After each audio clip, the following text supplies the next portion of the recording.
a hellish, fiery wasteland. A molten planet hostile to life. Yet somehow, amazingly, this is where we got our start. How? How did the universe, our planet, how did we ourselves come to be? How did the first sparks of life take hold here? Are we alone in the cosmos? Where did all the stars and galaxies come from? These questions are as ancient as human curiosity itself. And on Origins, a 4-part Nova miniseries, we'll hunt for the answers. This search takes unexpected twists and turns. Imagine meteors delivering Earth's oceans from outer space. Descend into a toxic underworld where bizarre creatures hold clues to how life got its start. And picture the view when the newborn moon, 200,000 miles closer to Earth than today, loomed large in the night sky. This cosmic quest takes us back in time to within moments of the Big Bang itself and retraces the events that created us, this place we call home, and perhaps life elsewhere in the cosmos. Coming up tonight, the origins of life. Early Earth was not a Garden of Eden.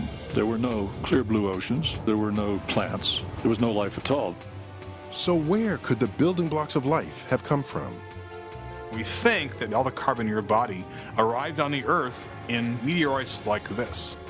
So it makes you wonder, if the building blocks of life were delivered courtesy of comets and meteors, could any of the tiny ingredients they carried have survived the landing? And if they did, how did they generate those first traces of life? A walk on the ancient surface of the Earth offers clues. These are the oldest fossils in the world, at about 3.5 billion years old. Life evolved on this planet very early and very fast. Journey back to an age when invisible microbes ruled the planet and caused the greatest transformation in Earth's history. Over 1 billion or 2 billion years, the amount of oxygen that these little creatures produced was enough to actually change the entire atmosphere of the planet. The story of how life began on this episode of Origins on Nova right now.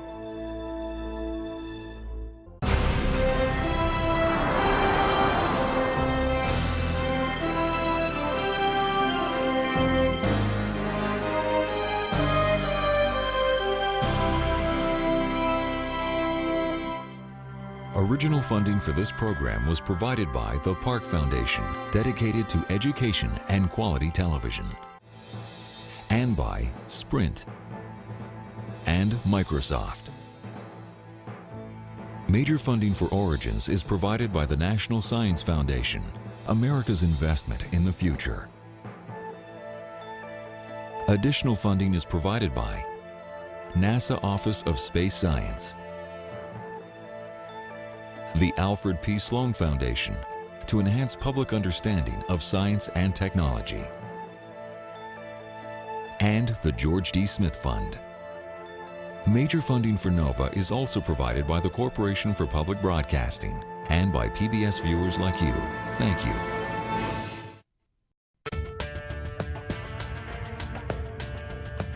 In the endless reaches of the universe, Earth seems unique. It's a planet shaped and molded by life. A planet that 6 billion people call home today. But when it was born, some 4.5 billion years ago, Earth was a violent place. So hostile, it's hard to believe life could ever begin here.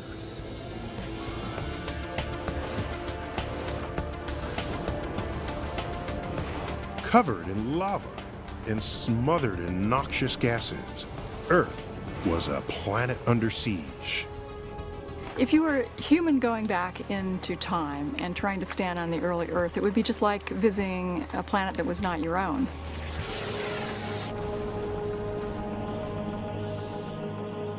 This was a hazardous world, no doubt about that.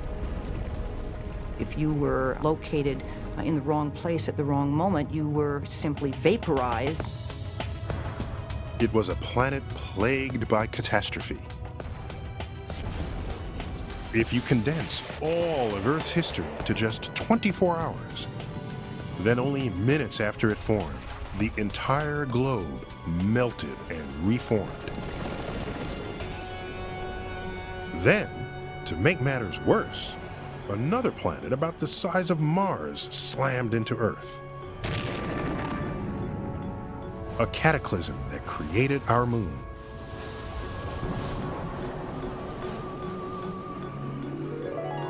But soon after these disastrous beginnings, the most radical transformation of all time hit the planet. The origin of life. So how did life begin? Well, over the years, people have come up with some pretty creative answers to this question. One of my favorites comes from a 17th century scientist who wrote down a recipe for creating life from scratch. Let's see. It says here, take a dirty garment, place it in a vessel. Next, add wheat. Then, according to the recipe, after fermenting for 21 days, mice will appear, fully formed.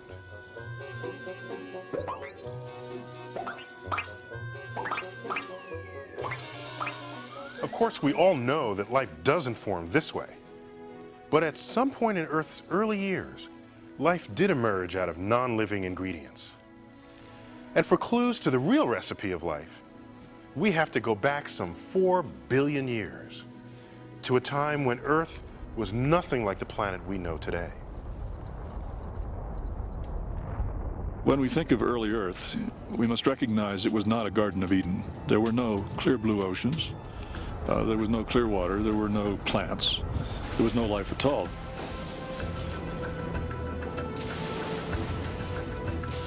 The young sun was weaker than it is today, and its light barely penetrated the atmosphere of carbon dioxide, spiked with the pungent fumes of hydrogen sulfide.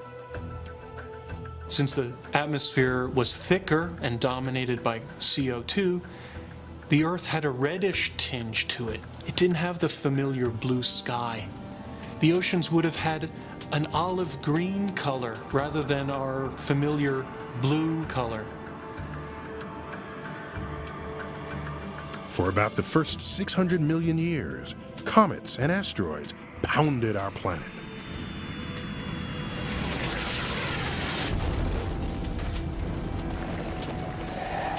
A time known as the heavy bombardment.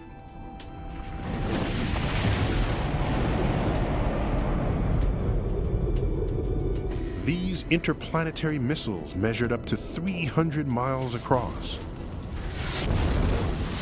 Their impacts vaporized Earth's oceans and melted its crust. With its extreme temperatures and toxic rain, seemingly nothing could survive here. But we now think that in this hellish environment, life first took hold.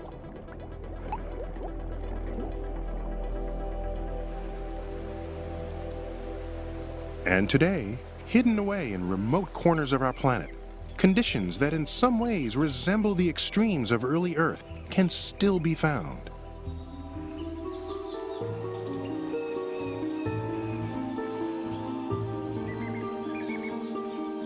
Penny Boston and Diana Northup are microbiologists on an expedition to investigate how life can survive in those harsh surroundings. Buried in the depths of this tropical rainforest is a cave called Cueva de Villaluz. Located in southern Mexico, it's an underground world laced with hydrogen sulfide, a foul-smelling gas that was present on Earth some 4 billion years ago. These relic or antique environments like Cueva de Villaluz offer the same kinds of environments that we would have found on early Earth, and we're hoping to get clues to work backwards from those. As you approach the cave, you begin to get these faint whiffs of the rotten egg smell. And as you get closer, this becomes more intense. Hydrogen sulfide can be extremely poisonous. So the scientists have to wear gas masks inside the cave and carefully test them for leaks. No leaks? Have you got everything in there? I think I got everything. Yeah. At the levels at which humans can't live very long in hydrogen sulfide, you don't smell it at all. And it will just simply cause you to go unconscious and die very quickly. But can any other forms of life survive in the deep recesses of the cave, so toxic to humans? Here, hydrogen sulfide, an invisible gas, escapes from the underground springs, reacts with oxygen in the water, and coats the cave with sulfuric acid. The longer it sits there on the walls, the more acid it becomes. And so eventually, by the time the drop is falling on you, it's a very, very acid environment. The slime layer feels pretty thick today. It's very fatiguing, and even with the protective masks that we have, we pick up loads of toxic gas through our skins and perhaps through tiny leaks. Oh, get them out of those sweat tights to your left. Oh, yeah. Amazingly, despite the extreme conditions, it appears that life is thriving inside the cave. It comes in a strange package, colonies of single-celled bacteria that form slimy drips scientists call snotites. The snotites are drippy, gooey, mucousy formations that look like stalactites, and that's why they were called snotites, but because they resemble strings of snot. We believe that the snotty, gooey stuff is to protect them against the extreme acidity, because when we measure the drips on the snotites, they are as extreme as battery acid. And so while we find that daunting, this is where they thrive. Bacteria are among the most primitive and most common organisms on Earth. Like all forms of life, they grow, adapt to their environment, and reproduce. Inside each single-celled bacterium is a molecule of DNA, the code of life, which allows them to multiply. There are millions of bacteria in each snotite. And down in the underground streams, Penny Boston has found different kinds of bacteria in slimy clumps she calls phlegm balls. In fact, the cave is home to a huge number of bacterial colonies. And astonishingly, instead of being poisoned by the hydrogen sulfide, these bacteria depend on it for their survival. They take the hydrogen sulfide and they get chemical energy out of it. It doesn't poison them. It's home sweet home for them. And this is a pretty new finding for these organisms. Conditions on early Earth may have been far worse, but these bacteria suggest that primitive life could have thrived in extremely hostile environments. But where did the very first life come from? For more than a century, scientists have known that life is the result of chemistry, the combination of just the right ingredients in just the right amounts. Today we know these ingredients aren't things like dirty garments and wheat, which people used to think would spontaneously generate mice. The ingredients of life are actually much simpler.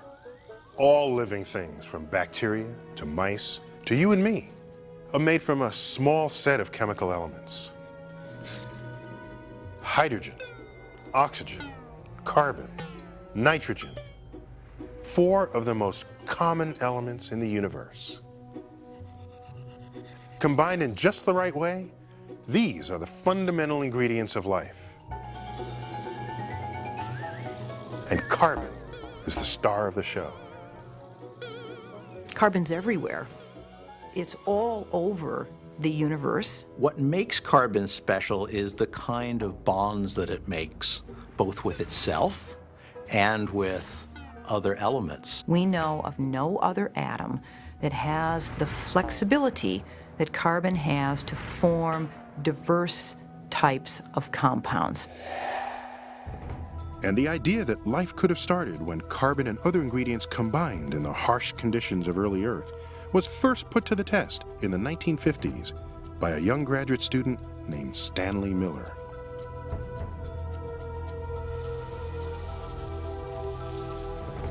To simulate the newborn Earth in the lab, Miller assembled a contraption made out of flasks and tubes.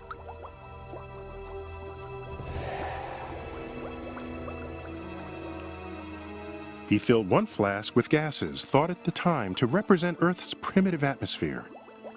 And he connected that to another flask with water to represent the oceans. And then he did a brilliant thing. He simply put an electric charge through that to essentially simulate lightning going through an early atmosphere. And after sitting around for a couple of days, all of a sudden there was all this brown goo all over the reaction vessel. And when he analyzed what was in the vessel, now he actually had amino acids. Amino acids are compounds that form when molecules of carbon and other elements link together. They are the essential building blocks of proteins and cells, vital ingredients of all living things. Stanley Miller's experiment was headline news and jump-started the scientific search for the origins of life. Life is really chemistry. There's no question about that. In fact, it's a chemistry that when you get the recipe right, it goes, and it goes fairly quickly. That recipe is hotly debated today. And most scientists think the environmental conditions on early Earth were very different from the ones Miller simulated in his lab. And another debate rages about when this recipe first got cooked up. On our 24-hour clock, the barrage of asteroids and comets lasted from about midnight until almost 3:30 in the morning. The assault then weakened, but continued for more than 100 million years. It's hard to believe that life could have gained a foothold during this unstable period. But new discoveries reveal that life may have existed as early as 4 in the morning, or about 3.8 billion years ago.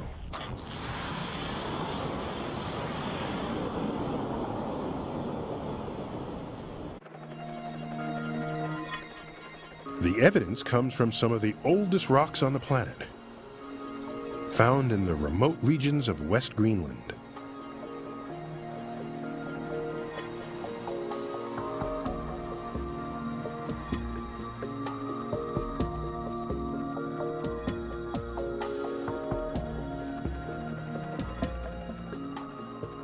The geology of Greenland is unique. It contains a record of some of the earliest geological processes that we know of on the Earth. The rocks themselves are thought to be between 3.7 and 3.9 billion years in age. These rocks are so old that any fossils they once contained have been destroyed. So, to find out if life existed when they formed, Moisish had to look for evidence that is far more elusive. There may have at one time been small fossils, microfossils, but under the conditions of heat and pressure that these rocks experienced, such fossils would have been disaggregated and destroyed. So what we have left behind then are chemical fingerprints of ancient bacteria or microbes. To search for those fingerprints, Moisish first extracts a sample from the ancient Greenland rocks. Then, he will analyze its chemical composition, looking for carbon, a signature of life. But carbon comes in several different forms. And Moisish wants to know if the carbon in this sample is the kind left behind by living creatures. If so, he believes that life may have existed when these rocks formed over 3.8 billion years ago. A controversial claim. It was a surprise for us to find evidence of ancient life in these rocks. We didn't know if it would be there. You know, just because the stage is set doesn't mean that the actors are present. But these samples here represent the first evidence we have, direct evidence of a biosphere on our planet. If it emerged so early, life was lucky to miss the greatest cataclysm of all time. An impact like no other in our planet's history.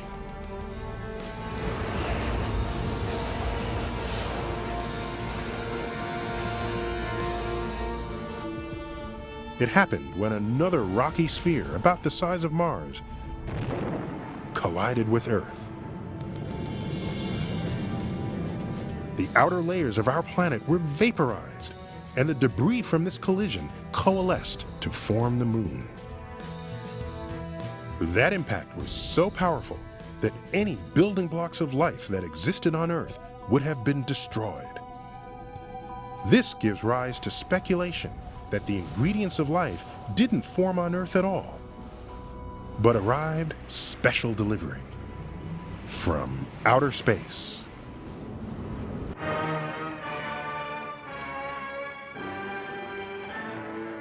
From its size and its appearance, this thing came from outer space. I even have reason to believe that there's some form of life in it. Hollywood has always been taken with the idea that life came from outer space. But it's not as far-fetched as it might sound. Space is not very far away. Space is only about 20 kilometers that way. Now that's very close, and space is vast.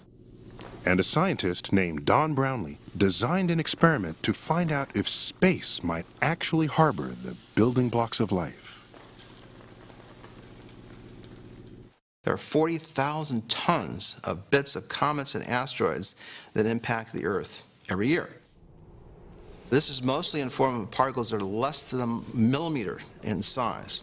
We breathe them, they're in the food that we eat, but they're very difficult to find. You can only find them in very special places. To see if this shower of space dust contains the ingredients for life, Brownlee needed to obtain samples uncontaminated by Earth's atmosphere. So, to get just a few micrograms of dust, he commissioned a former spy plane to fly close to the edge of Earth's atmosphere.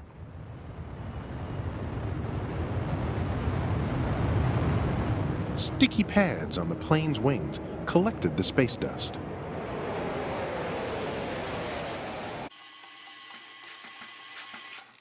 Then, Brownlee's colleagues sliced the dust particles into slivers less than 1/10 the thickness of a human hair.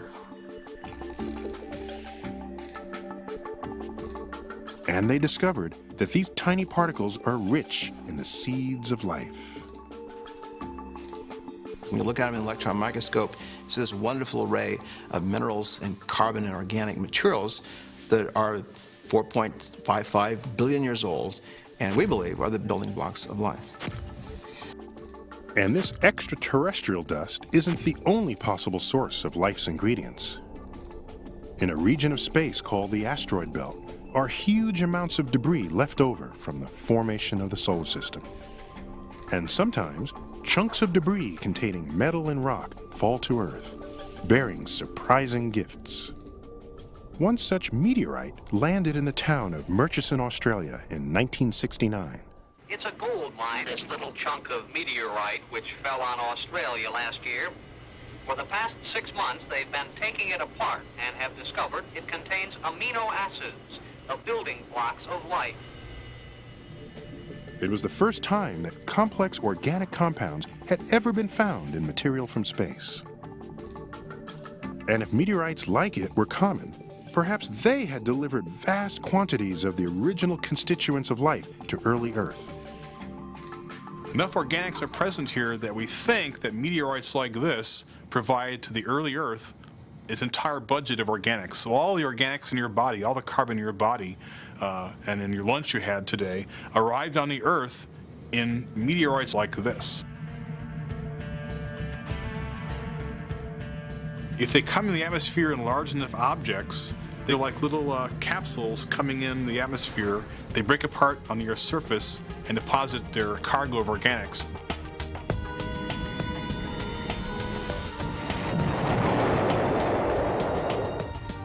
More than 70 kinds of amino acids have been found in meteorites.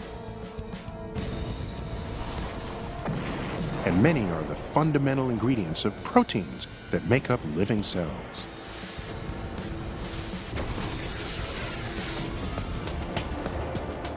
During the heavy bombardment, millions of meteorites may have seeded the Earth with the stuff of life. And there might have been an even more efficient delivery system. Comets are like giant dirty snowballs made of ice and rock. Some comets that hit the early Earth were the size of mountains, and a large portion of their mass could have contained organic compounds.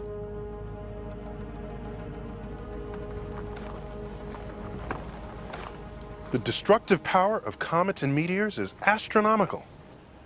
The meteor that slammed into Earth some 50,000 years ago, here in Arizona, blasted a hole in the ground nearly a mile wide, from here to here, and so deep it could hold a 60-story skyscraper.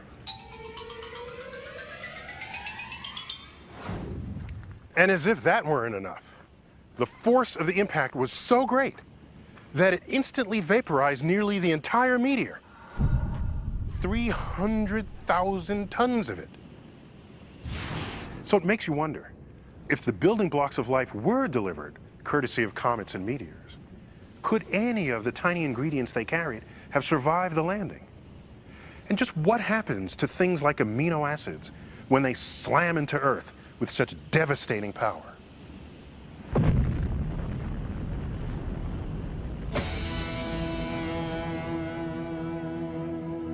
To answer those questions, one scientist came up with an ingenious experiment. Using a huge gas-powered gun, That's good, stop. Jennifer Blank simulates the extreme pressures and temperatures that are unleashed when a comet smashes into Earth. We set out to test whether or not the materials would survive or whether they would break down. And we expected that, or we were hoping that some fraction would survive. And we figured the parts that didn't survive would break down into smaller components. But in fact, what we found was much more exciting. The gun fires a bullet at 5,000 miles an hour towards a sample that represents the organic molecules inside a comet.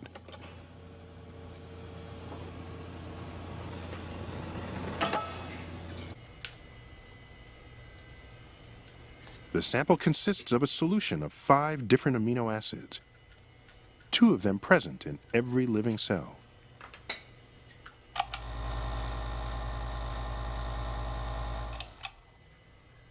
The mixture is inserted into a steel capsule.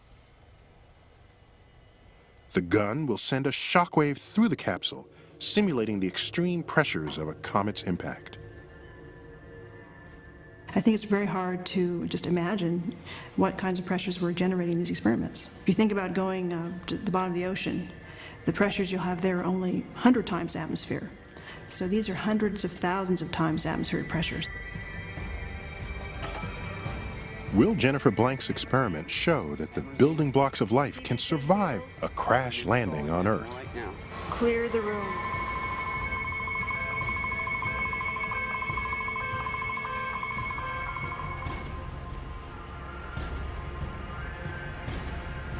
Okay, charging up.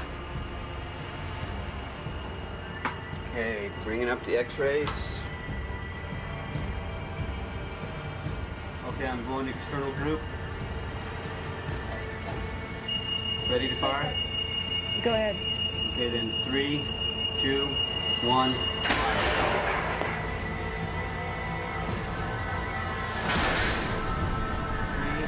3, 2, 1, fire.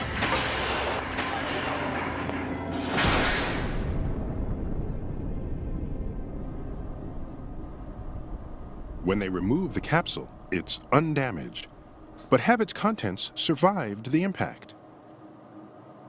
The once clear solution of amino acids has turned a tarry brown color. And the analysis revealed that not only had the material withstood the colossal pressure of the impact, but it had transformed into a new compound. Amino acids, combinations of carbon and other basic elements, had fused together to form more complex molecules called peptides. We went from our initial small compounds, and here's an example of one of them, simple amino acid, and we used the energy associated with the impact to build larger molecules. Molecules like this. This is a peptide, and we showed that we could use the impact energy to grow larger molecules from the simplest building blocks of life. Peptides link together to form larger building blocks, proteins, which make up all the cells in our bodies. But the leap from non-living ingredients to a living creature, complete with DNA which allows cells to replicate, is staggeringly complex. No one knows how this process started or what course it took. It is hard to really get your head around the great leap from non-living to living. Well, it's hard enough that nobody's succeeded in doing it in the laboratory. I think it's an astonishing mystery and one that we truly don't understand in any great detail. While we don't yet know how the spark of life occurred, we can try to figure out where it might have gotten a foothold. And because the planet was under such devastating assault from comets and meteors, the leap to life may not have taken place up here on Earth's surface. To take hold, life might have needed a safe haven, perhaps underground.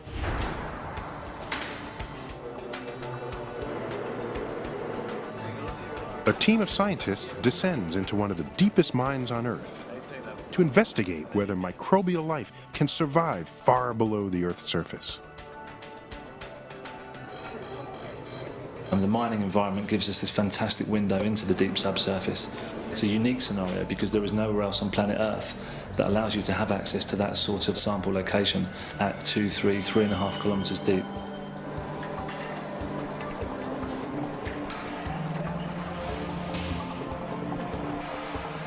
It takes 45 minutes to reach the heart of this South African mine.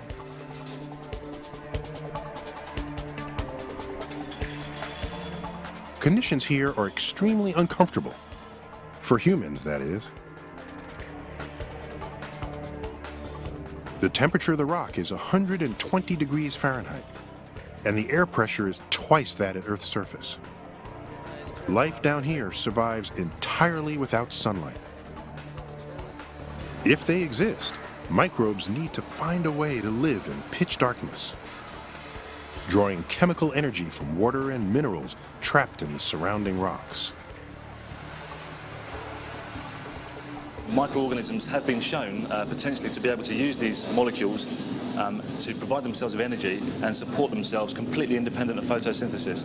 And if we can prove that that is the case here, then that is very interesting because that adds credence to the idea that you could have life originating in the deep subsurface. As the miners drill into the rock, they break into ancient pockets of water, havens for microorganisms.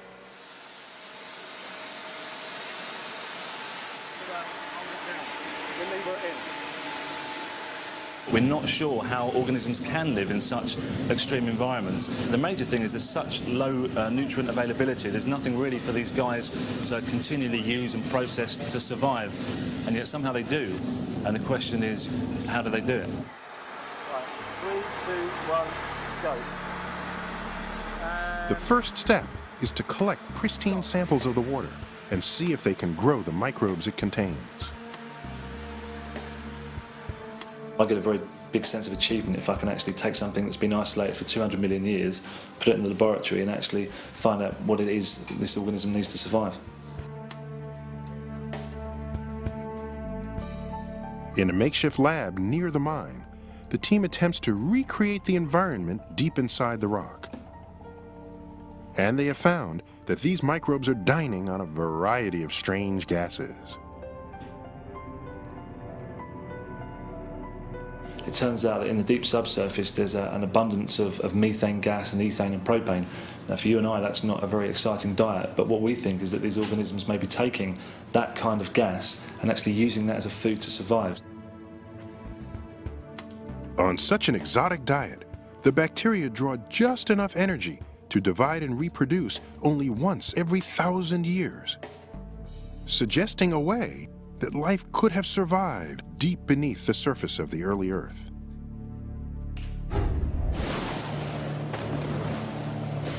And Earth's crust may not have been the only place where life could have hidden from the heavy bombardment.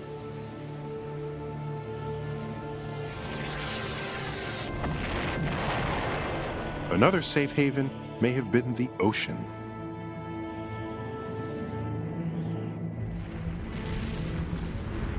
Volcanic activity was intense on the early Earth.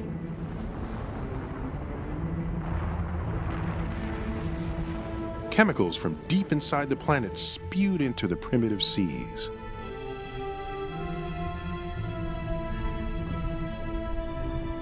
Even today, marine biologists have discovered volcanic vents on the ocean floor.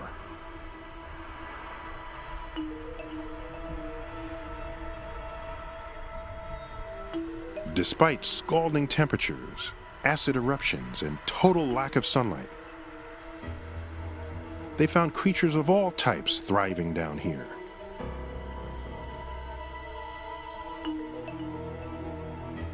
And at the bottom of the food chain are microbes that live on the noxious hydrogen sulfide gas erupting from the vents. On early Earth, primitive life may have survived in similar environments.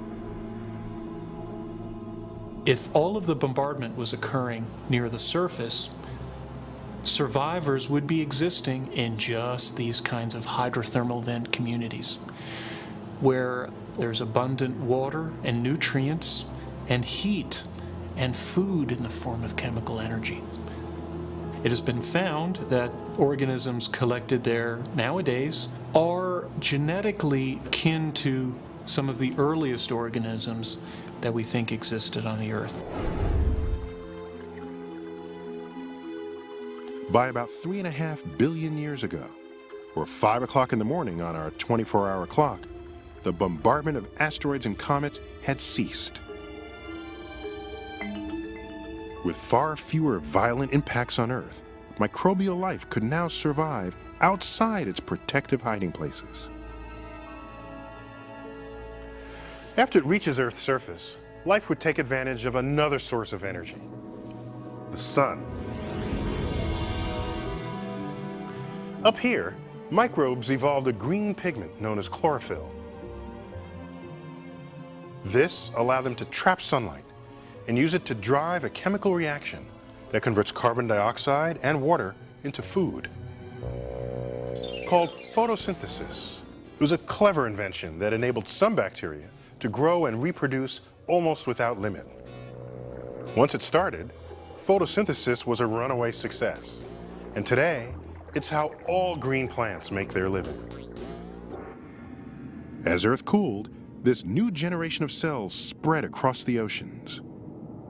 Immense colonies of green slime would take over the world, kicking off the greatest transformation in our planet's history. Photosynthesis is the great liberator of biology. With photosynthesis, the energy is coming from the sun, and life could spread literally over the entire planetary surface. And this remote corner of Western Australia holds clues to how that happened. These domed structures, called stromatolites, are built up layer by layer over thousands of years by tiny microbes. These microbes may be similar to life forms that dominated our planet billions of years earlier.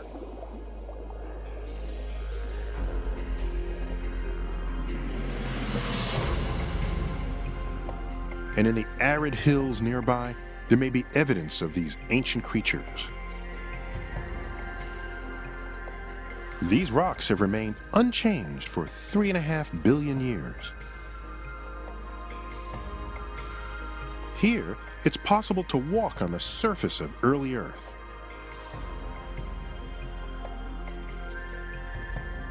Martin van Kranendonk spends months at a time in this wilderness, studying the geology and producing maps. In a secret location in these hills is what could be one of the greatest geological discoveries of all time. These are the oldest fossils in the world, at about 3.5 billion years old. And they're composed of stromatolites. And at this outcrop we can see two different types of structures that these creatures formed. First are these black mats that have wrinkly textures all through it. And the second are these larger domes that form these broad structures. The most likely way these things formed is by the growth of microbes. Like modern stromatolites, these ancient structures could also have been built by colonies of bacteria. And not far away are fossilized ripple marks, which suggest they might have grown in shallow water. And here you can see we've got a smaller structure that we call the Mickey Mouse ears, which is this beautiful doubly branching structure. And there's nothing else that we can think of which would make that except something that was growing on the bottom of the ocean. So perhaps the ancient stromatolites were formed by microbes like the ones that build these structures today.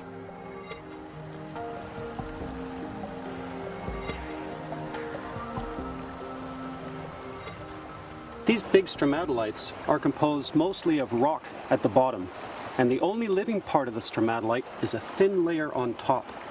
And that thin layer on top is made up of microscopic blue-green bacteria called cyanobacteria. Named after the blue-green color of their cells, these cyanobacteria use photosynthesis to collect energy from the sun. They secrete a sticky coating to shield them from ultraviolet radiation. As tiny pieces of dust and sediment settle on top of the sticky cells, the bacteria migrate closer to the surface to reach the light. The layers of sediment build up by about 0.5 millimeter a year. These structures contain living microbes, just as they have for thousands of years. The amazing thing about these stromatolites is that the microorganisms which build them are so tiny. And the structures that you see around me, compared to their size, are enormous. It would be like if humans made a skyscraper that was 105 kilometers high by 70 kilometers across. These are massive structures for the size of the organisms that make them. Many different shapes and sizes of what appear to be fossilized stromatolites have been found in the rock. It seems likely that these structures were formed by some type of microbe living on the early Earth. Perhaps even by the ancestors of today's cyanobacteria. We're looking at sort of a cross-section through the top of these cones and the layers that were laid down year after year. And the fact that they're all different sizes on this one surface shows that there was a colony of microorganisms growing on this one bedding plane. And that's really fascinating because it means that life evolved on this planet very early and very fast.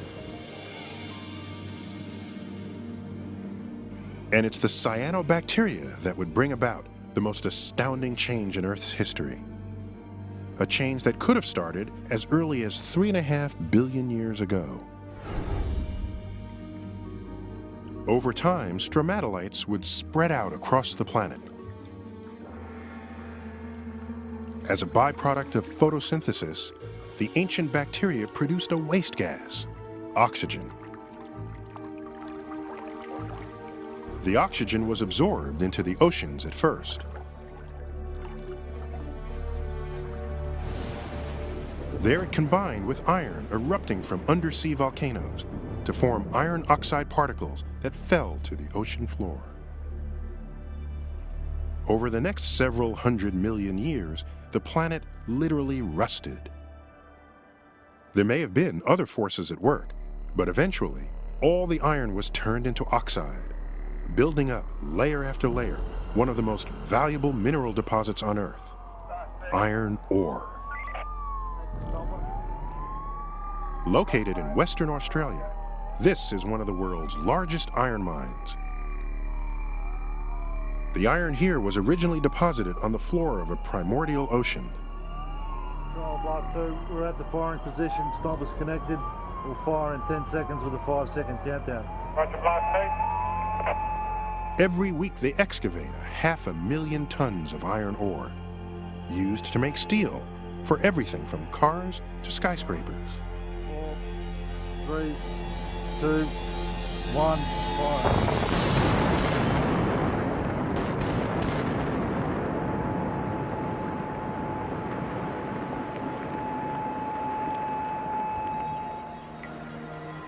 In a more pristine state, thousands of ancient layers of iron ore are preserved in the Karajini Gorge, just 30 miles from the mine. The layers exist because different amounts of iron oxide were deposited at different times of the year. Cyanobacteria produced oxygen in varying amounts as water temperature changed with the seasons. All over the world, vast amounts of iron ore were laid down in similar ways.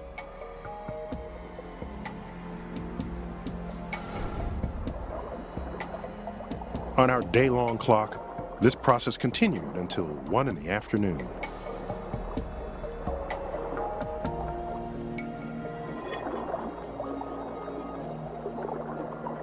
Eventually, oxygen produced by cyanobacteria began to build up in the atmosphere. Slowly but surely, this transformed the planet. Over the next 8 hours or so, tiny microbes raised the level of oxygen from less than 1% to today's 21%. The time was about 9 p.m. It's amazing to contemplate, but without cyanobacteria, there would be no oxygen, and Earth would still be smothered in noxious gases. Plants, animals, and humans would have never evolved. We're sitting here today breathing an oxygen-rich mixture of air. We couldn't be here without that oxygen, but that oxygen wasn't present on the early Earth, and it only became present because of the activity of photosynthetic organisms. Life has made this environment what we know. It's allowed us to live on the surface. It allows us to breathe. It allows large organisms like we are to function at very high rates of activity. The oxygen also helped protect life from the sun's lethal ultraviolet radiation by creating a layer of ozone in the upper atmosphere. One of the fascinating properties of that is that it actually screens out, just sort of like a sunscreen does on your skin, screens out this harmful radiation. With the protection of the ozone layer, life was able to diversify into more complex organisms. It took only the last 3 hours of the day for all other life forms on our planet to evolve. The first multicellular life emerged at 6 minutes past 9 in the evening. Then came fish and insects and reptiles. By about 10 minutes to 11 in the evening, dinosaurs roamed the Earth. The first primates appeared at 20 to midnight. And with less than 30 seconds to go, the first humans made their appearance. It's only been the last 10% of the Earth's history where there was life on the surface of the Earth that you would see with your naked eye. So for most of Earth's history, life has basically been invisible on the Earth. over 1 billion or 2 billion years, the amount of oxygen that these little creatures produced was enough to actually change the entire atmosphere of the planet.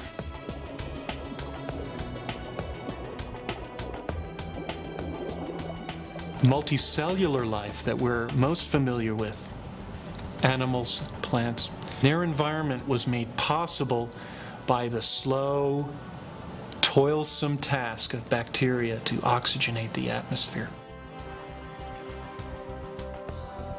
Microbes ruled the Earth for more than 3 billion years, 2/3 of its history. These tiny organisms had transformed an entire planet. Without them, complex life, humans included, would have never evolved.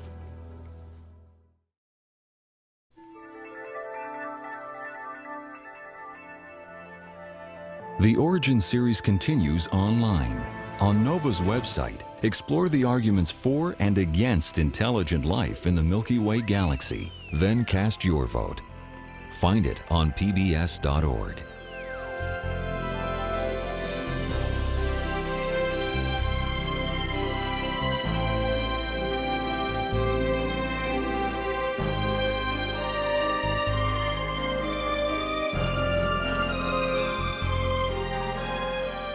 To order this program on VHS or DVD, or the book Origins, 14 Billion Years of Cosmic Evolution, please call 1-800-255-9424.